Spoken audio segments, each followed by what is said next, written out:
পুলের মধ্যে একটা করে লাভ দেয়। ঘটনা কি? ঘটনা তো মর্মান্তিক।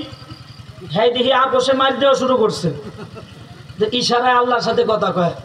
আল্লাহ আদরের পরিবর্তে আপোষে মার দেয়। সিমটি তো একটা দিয়ে আলাইছে, এখন আমার কর্মসূচিটা কি? আল্লাহ ডাক দিয়া বললেন, মুসা যদি খালি আর একটা চিমটি দেয়। সুবহানাল্লাহ করেন একটু। কয়টা? যদি খালি আর একটা চিমটি দেয়, দেরি করবেন না, বুইরা একেবারে আপনার ছোট হাত দিয়ে গালের মধ্যে ছোট্ট করে একটা থাপুর লাগাই দিবে। কামটা খালি আপনি করবেন, বাকি যা কাম করা লাগে আমি আল্লাহ করবো। যেরকম আল্লাহু আকবার। হযরত মুসা নবী আল্লাহর সাথে কথা কয় ইশারায়। আল্লাহকে ডাক দিয়ে বললেন, আল্লাহ আমি এত ছোট ব্যক্তি, আমার হাত এত ছোট, এত ছোট হাত দিয়ে এত বড় ব্যক্তিকে থাপুর দিলে কি এই ব্যক্তির কোনো কিছু হবে? আল্লাহ ডাক দিয়া বললেন, মুসা হাতটা দেখতে ছোট দেখলে কি হবে, মাগার তোমার ছোট হাতের সাথে যে একটা বড় হাত লাগানো আছে। সুবহানাল্লাহ। লাগান বছর জোরে কই। বড় হাতটা কার? আল্লাহ। জোরে কোন? আরো জোরে। জোরে হইল না? মাশাআল্লাহ। বুইরা তো চিমটিও একটা দিয়া বলাইছে, আর মুসা নবী আর দেরি করে নাই, বুইরা একেবারে সুন্দর করে একটা থাপুর লাগাই দিছে। এই কথা ঠিক আছে, একটা থাপুর গালের মধ্যে লাগাই দিছে। এক থাপুরের চুড়ে বাবারে কই একটা শিকড় দিয়া মুসা নবীরে কুলের তরে নামায়া সরকির মতো ঘুরতেছে। চোখে মুখে কিছু পথ দেখে না, দাঁত গুলি সব আগলা হয়ে গেছে। আসিয়া আয়া কই কারণটা কি এই অবস্থাকে? সরকির মতন ঘুরতেছেন। কথা কইছি না, তোর আগেই কইছিলাম এটা কিন্তু স্বাভাবিক সন্তান না, ডিয়ারিং পোলা। ওরে আমি দেখকে ছেড়ে দেবো, আরে খাইছি। এত চেষ্টা চেষ্টালেন, কারণটা কি? আদর করার লিগে কুলে নিলেন, কোনো আকাম টাকাম করছেন নি? আসিয়া কি কয়? কোনো আকাম টাকাম করছেন নি? মুসা তো এইভাবে রাগ হওয়ার কথা না। এতটুকুন বাচ্চা মানুষের থাপুরে আপনার গাল ঘুরে গেল, দাঁত আগলা হয়ে গেল। কে কইছে তোর এতটুকু? এই বাচ্চার হাতের মধ্যে 50 বছরের বুড়ার শক্তি আছে। কেমনে বুঝলেন? থাপুরের ওজনে বুঝছি। দাঁত সব আগলা হয়ে গেছে, তাই নি? সব দাঁত আগলা হয়ে গেছে। আকামটা করছেন কি হেডা কোন? কারে কইস না, তুই তো খালি প্রতিদিন আদর করেন না, আদর করেন না। আদর করতে গিয়ে ফাইজলামি করে একটা পিছনে একটা চিমটি দিছিলাম। দুইটা চিমটি দিছি, একটা দিছি, দুইটার বেলা আর ছাড় দেয় নাই, গালের মধ্যে মেরে বুঝছে। 50 বছরের ওজনের বুড়ার থাপ্পড়ের ওজন এই বাচ্চার হাতের মধ্যে। ওরে আমনে ছাড়া যাইব না। ওর ভিতরে কি আছে পরীক্ষা না করা পর্যন্ত আমার ভিতরে শান্তি নাই। ওরে আগে মারমু, তারপরে এলো কথা। জোরে কন নাউজুবিল্লাহ। মারতে পারবো নি? জোরে কন। যার সাথে আল্লাহ আছে, পৃথিবী একদিকে, আল্লাহ যত মেরা তো সব মেরা, ফালাক মেরা জমি মেরি।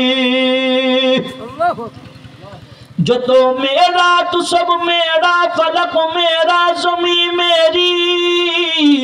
अगर एक तू नहीं मेरा तो कोई शय नहीं मेरी। अगर एक तू नहीं मेरा तो कोई शय नहीं मेरी। গোটা দুনিয়া একদিকে আর রব একদিকে, শক্তি বেশি কার? আল্লাহ। জোরে কোন? আল্লাহ। আরো জোরে। আল্লাহ। আশহাদু আল্লা ইলাহা ইল্লাল্লাহ ওয়াহদাহু লা শারীকা লাহু লাহুল মুলক ওয়া লাহুল হামদ ইউহয়ী ওয়া ইউমীত ওয়া হুয়া আলা কুল্লি শাইইন কাদির। সবচাইতে শক্তিশালী কে? আল্লাহ। দাঁড়ায় গেছে জাদুঘরদের সামনে 2 লক্ষর বেশি সাপ। আল্লাহরে ডাক দেখে, আল্লাহ এতগুলো সাপের সাথে কি আমি একা মোকাবেলা করে পারবো? আল্লাহ ডাক দিয়ে কয়, যুদ্ধ তো আমার সাথে, আপনার চিন্তা কি? আমি যা করতে কই হেডা করেন। ওয়া মা তিলকা বিয়ামিনিকা ইয়া মূসা। হাতের লাঠিটা জমিনে ফালাইয়া দাও। আল্লাহ হাতের লাঠিটা জমিনে ফালাইলে কি হবে? ফালায় দেখো না একটু কি হয়। মাশাআল্লাহ, আল্লাহর নামে এবার হাতের লাঠিটা জমিনে ফালায়া দিছে, বিশাল বড় এক সাপ হয়ে গেছে। মুসা নবীর দিকে ঘুইরা বড় বড় জিবলা বাইর করে ফুসফুস করে আরম্ভ করছে। মুসা নবী হাতের লাঠি সাপ হয়ে গেছে দেখে পিছন দিকে একটা দৌড় মারছে। ইয়া আল্লাহ, এত বড় সাপ! যারে নিয়ে আমি ঘুমাই, যারে নিয়ে চলি, যারে নিয়ে হাঁটি, যাকে নিয়ে মসজিদে যাই, যাকে নিয়ে আমি যে সামাজিক কোনো কাজে যাই, সে এখন সাপ। আল্লাহ, আমার কি হবে? পিছন দিকে একটা দৌড় দিছে। আল্লাহ ডাক দিয়ে কয়, খুযা ওয়ালা তাখাফ, মুসা দাঁড়াও, দৌড় দাও। কে? হাতের লাঠি সাপ ঠিক আছে, কিন্তু মাগার লা খাউফ, এই সাপ তোমার জন্য প্রযোজ্য নয়, এই সাপ তোমাকে খাবে না। এই সাপ আমি বানাইছি জাদুকরদের সাপ গিলার জন্য। এবার ঘটনাটা কি হলো?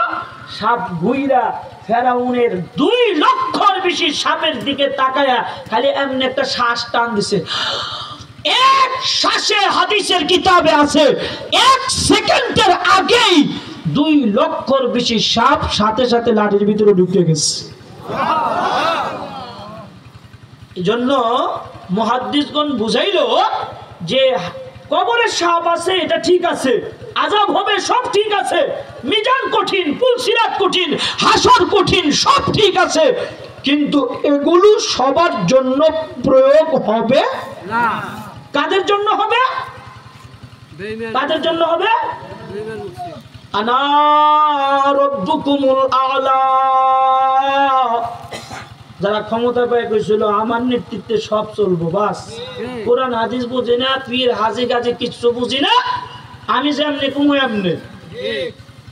ওখানে তুই কেমনে কস?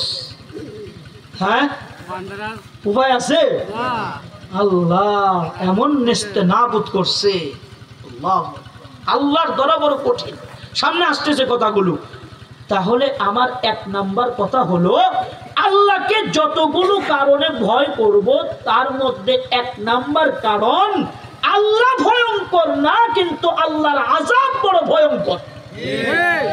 এই আযাবের মধ্যে সর্বপ্রথম কঠিন আযাব হলো ফেরেশতাদের ধমক। ধমক থেকে বাঁচার 2টা আমল। 1 নাম্বার, সকালে 3 কথা, রাতে 3 কথা। মনে থাকবো কার কার হাত উঠে দেখান। সকালে ঘুম থেকে উঠতে সবার আগে কুমু আমার রব আল্লাহ। উঠতে কিন্তু আকিস বিড়ি ধরেন না। আমগর সমাজে কিছু মানুষ আছে ঘুম থেকে উঠতে হের বলে একটা আকিস বিড়ি খাইলে 1 কেজি দুধের ভিটামিন দেয়। জোরে কোন আসেনি? কেমন বোকা আসেনি? মুখ দোয়া নাই, বাহি বেড়ে হ্যাঁ একটা আকিস বিড়ি খাইতে হইব। কয় হুজুর, বাহি বেড়ে আকিস বিড়ি না খেলে আমার গ্যাসের সমস্যা। চিন্তা করছেন আল্লাহ কত বড় আহাম্মক। তো আকিস বিড়িটা না ধরাইয়া ঘুমের থেকে উঠতে দোয়া পড়বেন, আলহামদুলিল্লাহিল্লাযী আহইয়ানা বা'দা মা আমাতানা ওয়া ইলাইহিন নুশুর। বইরা বলবেন, আমার রব আল্লাহ, আমার ধর্ম ইসলাম, আমার নবী মুহাম্মদুর রাসূলুল্লাহ সাল্লাল্লাহু আলাইহি ওয়াসাল্লাম। বাস হাঁটতেছেন, জোহরের নামাজ ওয়াক্ত আসার আগেই মরে গেছেন, ইনশাআল্লাহ বিনা হিসাব জান্নাত। খুব কঠিন আমলটা দিলাম না আজকে, পারবেন না ইনশাআল্লাহ? আর 2 নাম্বার আমল হলো বুখারী শরীফের হাদিস, চুল দাড়ি সাদা বানানোর প্রতিযোগিতা করা। চুল দাড়ি যাদের সাদা হয়ে যাবে, কবরের ফেরেশতাদের ধমক থেকে তারা বেঁচে যাবে। করবো তো ইনশাআল্লাহ? ইনশাআল্লাহ। যুবক ভাই যারা দাড়ি রাখি নাই, দাড়ি রাখার নিয়ত করে ফেলে, আল্লাহ কবুল করেন। 1 নাম্বার পরামর্শ। এবার ছোট্ট করে সংক্ষিপ্ত আকারে 2 নাম্বার পরামর্শটা শুনেন। ওয়াবতাগু ইলাইহিল ওয়াসিলা। আল্লাহ বললেন, হে বান্দা, হাসরের ময়দান যেদিন কায়েম